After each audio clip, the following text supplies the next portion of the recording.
మోట్ల bar వెంటనే గోరీలు మోట్ల bar వెంటనే భూ కబ్జాదారులను వెంటనే వెంటనే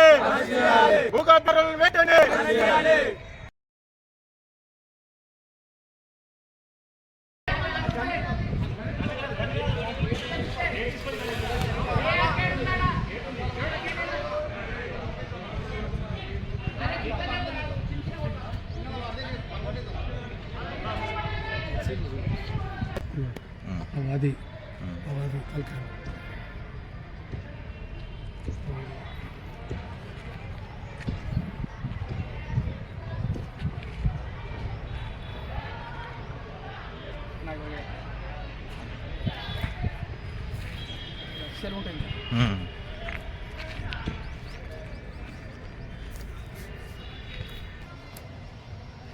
ఆడ పెడతాం.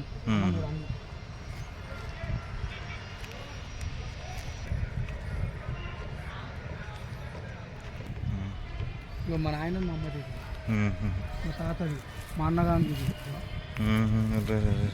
ఎంత ఘోరం చెప్పు.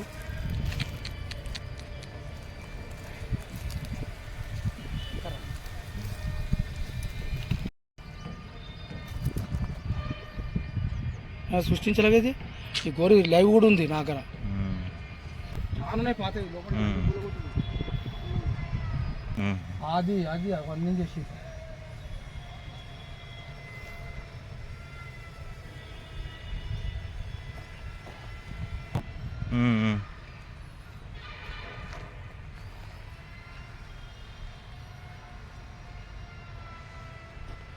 రాత్రి 12 గంటలకు ఒడ్డు రోజులను పెట్టి సుత్తలు అవే అలే.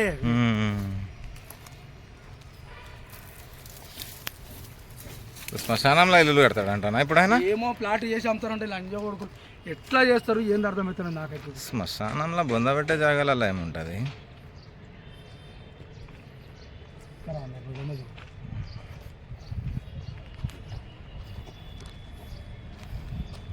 వందల సంవత్సరాలు గోరింది అది. బెస్తూరుగా పేరు ఎన్నో అది అది సమాధి. అది సుత్తలతోని ఫస్ట్ మిద్ది దగ్గర దగ్గర ఏడు దగ్గర పొదప్పుడు చేసి పెడుతున్నారు. వాళ్ళ తాతది వాళ్ళ అయ్యది ఇది.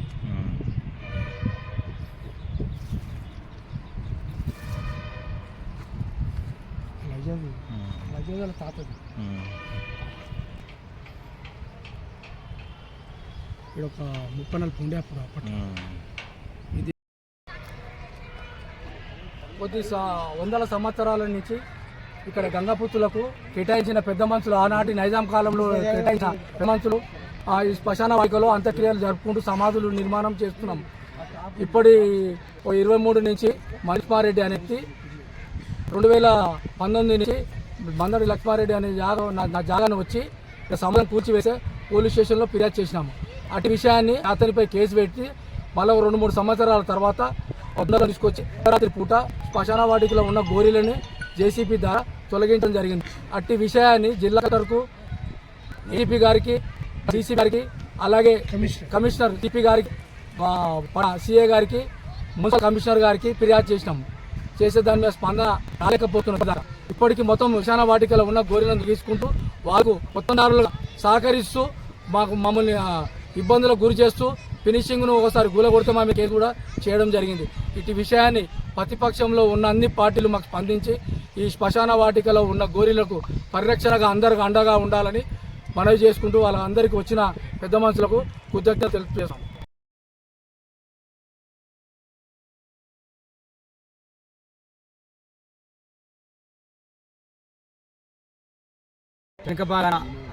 కార్మికులకు సంబంధించి గంగపుత్రులకు సంబంధించినటువంటి శ్మశాన వాటికలో 622 ఇవాళ 1064 సర్వే నెంబర్లో గోరీలలో ఉన్న కొట్టి పెంచేలాగాను అతనేరు మందడి లక్ష్మారెడ్డి అనే వ్యక్తి ఇవాళ దీని మీద చదును చేస్తున్నాడు. ప్రభుత్వానికి జిల్లా పోలీస్ యంత్రాంగాన్ని మేము ఒకటే చెప్తున్నాం, వాస్తవ పరిశీలన చేసి దీని సంబంధాలని తేల్చాల్సిందిగా మేము డిమాండ్ చేస్తూ ఉన్నాం. ఆయన హైకోర్టు పోయింది అనేది కాకుండా మున్సిపల్ రికార్డు ఏముంది, రెవెన్యూ రికార్డు ఏముంది, విధంగా వాపరికూలీలు ఏమున్నాయి, ఇది ఎప్పటి నుంచి ఆయనకి ఎట్లా వచ్చింది, ఇది అనేది పూర్వీకులకు శాస్త్రీయంగా దీన్ని పరిశోధన చేసి దీని మీద విచారణ చేసి వర్తకున్నటువంటి గంగపోతులకు ఉన్నటువంటి శ్మశాన వాటి విధిగా ఉంచాల్సిందిగా మేము పోలీసులు విజ్ఞప్తి చేస్తా ఉన్నాం. అట్లాగే లక్ష్మీనరసింహారెడ్డి ఎవరైతే ఉన్నారో దీనికి సంబంధించిన వ్యక్తి కూర్చొని పెద్ద మనుషుల ద్వారా పోలీసుల ద్వారా ఎక్కడైనా కూర్చొని సమస్యని పరిష్కారం చేసుకోవాల్సిందిగా వారికి కూడా విజ్ఞప్తి చేస్తా ఉన్నాం.